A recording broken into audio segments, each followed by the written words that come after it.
Now to politics and where things stand in the presidential race with Election Day just 6 months away. Let's bring in our chief Washington correspondent, Jonathan Karl, who will be hosting This Week later this morning, and ABC News political director Rick Klein. Good morning to you both. It's always great to have you. So, John, let's start with you. We have this new ABC News Ipsos poll out this morning, still showing a very close race for the White House. What are your biggest takeaways? Well, the poll shows the race essentially tied, but I don't think that's the most important thing at all in this poll. As we've seen, polls this far out don't really do a good job predicting who is going to win. What I think is significant here is that Donald Trump has a significant lead on most of the issues that voters say are most important to them: the economy, crime, the situation at the border. Even on the issue of who do you trust to protect democracy most, the two are tied. But Biden has an equally big lead on the question of character. Who is more honest and trustworthy? So that all adds up to a race that looks tied, but where the two candidates are seen in very different lights. And something else interesting in this poll, Rick, let's go to you here and talk about the third-party candidates, and specifically RFK Jr. He appears to be breaking through with his support. Yeah, as John talked about, this is a very close race just in the head-to-head, Trump versus Biden, but in part because both men are so unpopular. When you expand the choices to people, as we did in this poll, to all of the major third-party candidates, you see Bobby Kennedy Jr. start to break through. 12% of voters say they support him. Now, an interesting point about that, most of these supporters, or a larger share of these supporters, appear to be Republicans and potential Trump supporters.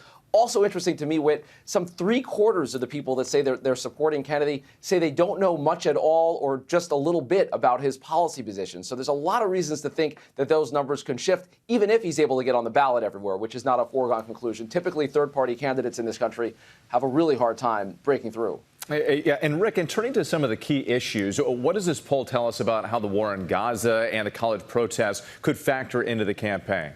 We're seeing growing skepticism of continued U.S. military support for Israel. We're seeing that grow over a period of months. But notably to me, younger voters are about as committed on this issue as their older brothers and sisters and parents and grandparents. We're not seeing a big split among younger voters, despite what we're seeing on college campuses. Now, we are seeing in this poll more trust for Donald Trump on the issue of Israel-Hamas, and also on handling crime more broadly, as we've seen some of these protests move into the realm of potentially criminal.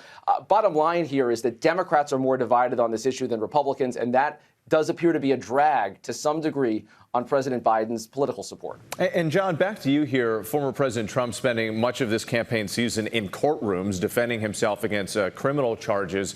What impact is that having on the voters? You know, one of the people we're going to have on the show today says that it's actually helping Trump to be stuck in that courtroom 4 days a week, limiting the kind of mistakes he can make out on the campaign trail. But I got to tell you, this was quite a week for Donald Trump, Whit. You know, he gave this wide-ranging interview with Time magazine where he said he refused to say he would accept the election results if he lost, where he said there wouldn't be violence if he won, but couldn't say whether or not there would be violence if he lost. And I don't know if you caught this one, but just late Friday night, he called for the arrest of special counsel Jack Smith.